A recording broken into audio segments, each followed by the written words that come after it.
Welcome to our channel. Today we how to enable color contrast auditing in Adobe Color, complete guide step by step clearly. To enable color contrast auditing in Adobe Color, start by opening your web browser. Navigate to the Adobe Color website.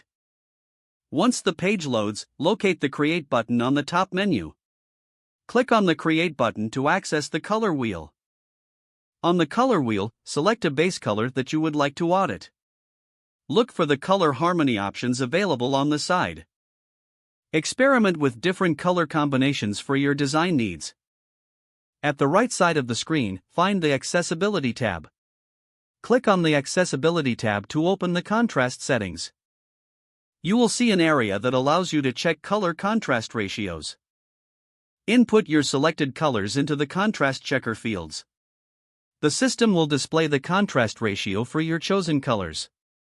Take note of whether the contrast meets the guidelines for accessibility. If the contrast ratio is too low, adjust your colors accordingly. Continue to tweak your color selections and check the ratios. Once you're satisfied with the contrast, you can save your color palette. Click the Save button to keep your selected colors.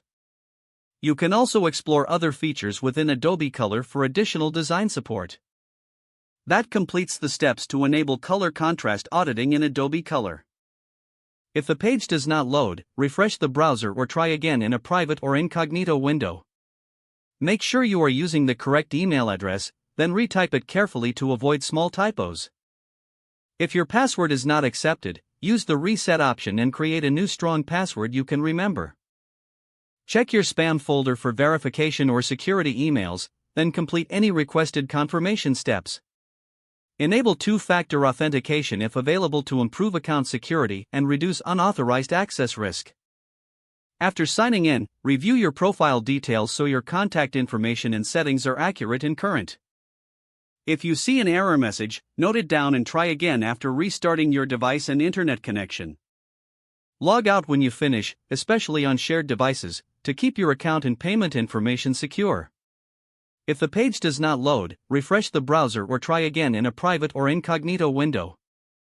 Don't forget to like this video and subscribe to our channel for more step-by-step tech guides.